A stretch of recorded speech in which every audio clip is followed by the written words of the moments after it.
छवा कहानी है छत्रपति शिवाजी महाराज के बेटे छत्रपति संभाजी महाराज की। एक ऐसे वीर योद्धा की गाथा है ये कहानी, जिसे गाथाओं के बारे में हमने हमारे स्कूलों में कभी पढ़ा ही नहीं है, एंड पढ़ा भी है तो बस एक नाम के तौर पर, एंड कुछ ऐसे अनपैशनेट लोगों के द्वारा जो कि इस कहानी के कोर एसेंस को, इस गाथा के कोर एसेंस को हम तक कभी पहुंचा ही नहीं पाए। छवा कहानी सिर्फ छत्रपति संभाजी महाराज की ही नहीं, बल्कि उन सभी वीर योद्धाओं की है जिन्होंने स्वराज के लिए अपनी जान को कुर्बान किया है। उस त्याग, उस तपस्या की कहानी है जिसको सुनना हमारी ज़रूरत है। वेल बडी, पर्सनली मुझे छत्रपति संभाजी महाराज के वीर गाथाओं का इन डेप्थ नॉलेज नहीं है, so I will try to stick to the movie, and हम इसके हिस्टोरिकल एक्यूरेसी पर बात नहीं करेंगे क्योंकि that's not my ground to talk about. So छवाई कहानी शुरू होती है छत्रपति शिवाजी महाराज के डेथ के बाद। एक ऐसा समय जब औरंगजेब को ऐसा लगने लगा था कि अब वो मराठाओं को भी कब्जा कर लेगा, वो मराठाओं पर भी राज करेगा, क्योंकि उनका राजा खत्म हो चुका है, मर चुका है, एंड वो अनाथ हो चुके हैं। बट उसे ये बिल्कुल ही मालूम नहीं था कि मराठा कभी अनाथ हुए नहीं थे। शेर जब गया था तो अपना छवा छोड़ कर गया था, एंड वो छवा जब तक जिंदा है, उसके जिंदा रहते कभी भी औरंगजेब की परछाई भी मराठाओं पर नहीं पड़ सकती। एंड ये कहानी उसी बात का टेस्टामेंट, उसी बात का प्रूफ है, एंड उसी चीज़ को ये कहानी शोकेस करती है, उस 9 साल के युद्ध को जिसको छत्रपति संभाजी महाराज ने औरंगजेब के खिलाफ लड़ा था। कैसे छत्रपति संभाजी महाराज अपने पिता छत्रपति शिवाजी महाराज के आइडियोलॉजी को कैरी करते हैं, 9 सालों के लिए, 10 सालों के लिए युद्ध करते हैं, उस स्वराज की चाह के लिए मराठाओं को एकजुट करते हैं, एक साथ लाते हैं।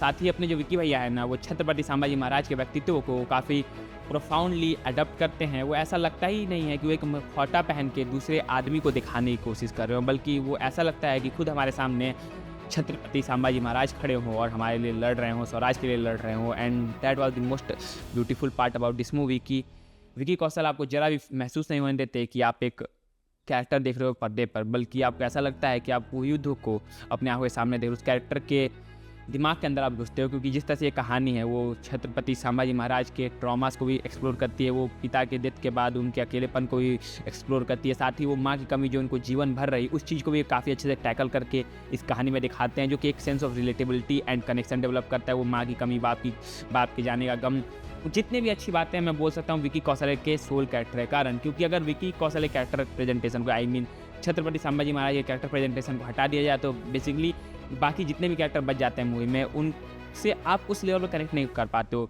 औरंगजेब का जो कैरेक्टर है, आप उसका कैरेक्टर आपके अंदर एक खौफ डेवलप नहीं कर पाता है। मतलब औरंगजेब है भाई, वो इतना बड़ा राजा है, वो आधा इंडिया कब्जा कर बैठा है, तब भी आप उसे कैरेक्टर से डर महसूस नहीं होता। वो जब पर्दे पर आता है ना, वो एक मजाक की तरह प्रेजेंट होता है। एंड यहाँ पे आई विल गेस की राइटिंग की कमी थी, एंड आई पर्सनली मुझे ऐसा लगता है कि ये कहानी को और 20 मिनट खींच देते। वो जो 9 साल का इन्होंने युद्ध इतनी जल्दी दिखाया ना, उससे क्या हुआ ना, आप कैरेक्टर से कनेक्ट नहीं कर पाए।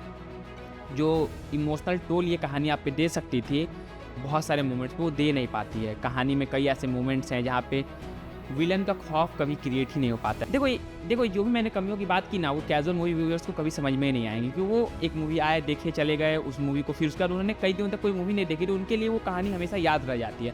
बट हमारे जैसे लोग जो काफ़ी मूवीज़ देखते हैं, एंड कई ऑडियंस भी ऐसे होंगे जो इस वीडियो को देख रहे हैं, वो बहुत मूवीज़ देखती होंगी, तो क्या होता है जब हम ज़्यादा मूवीज़ देखते हैं तो बहुत कम मूवीज़ होती है ना, वो एक इम्पैक्ट क्रिएट कर पाए, वो एसेंस डेवलप कर पाए, वो हमारे लिए एक टाइमलेस इम्पैक्ट क्रिएट कर पाए। एंड ये मूवी ना अपनी इन छोटी छोटी राइटिंग एरर्स के कारण वो इम्पैक्ट क्रिएट ही नहीं कर पाती, वो लॉन्ग लास्टिंग इम्पैक्ट आप पे छोड़ेगी नहीं।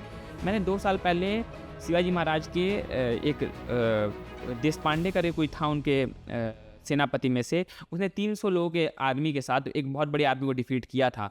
मुझे आज भी वो कैरेक्टर याद है, मैं हल्का सा नाम भूला, बट वो जो कहानी जिस तरह से एसेंस डेवलप करती है, जिस तरह से इमोशनल टोल देती है ना, वो चीज़ें मुझे आज भी याद है। मैं बात करता तो मेरे रोंगटे खड़े हो रहे हैं, क्योंकि उस कहानी में जो प्रेजेंटेशन था, जो चीज़ें थी, वो नेक्स्ट लेवल पे थी। वहाँ पे वो एरर्स नहीं थे। यहाँ पे जो एरर्स है ना, बहुत छोटी छोटी एरर्स है कि भाई आप औरंगजेब कैरेक्टर को बहुत मिजरेबल दिखा दिए, बहुत वीक तरीके से प्रेजेंट कर लिए, इमोशनल, वो अगर औरंगजेब आतंक फैला रहा है, उस आतंक को उन्होंने एक्सप्लोर नहीं किया उतने अच्छे से, तो बहुत छोटी छोटी कमियां हैं। बट ये छोटी छोटी कमियां ना कंपाइल करके एक कहानी को टाइमलेस बनने और ना बनने के बीच की डिफ्रेंशिएटिंग फैक्टर बन जाती है। एंड ये कहानी यही पे हल्का सा मात खाती है। Beside all this problem, this movie deserves a chance, and I guess कि आपको इस मूवी को जाकर देखना चाहिए। मैंने जो कमियां बताई, इट्स नॉट दैट बहुत एविडेंट कमियां हैं, बट तब भी ये कमियां थी तो मैंने इसे बात कर ली। बट बिसाइड ऑल दैट, मैं चाहता हूँ आप इस मूवी को देखो। इसी साथ कल मिलते हैं कुछ और वीडियोज़ के साथ, तब तक के लिए बी अल्फा बी ग्रेटिक।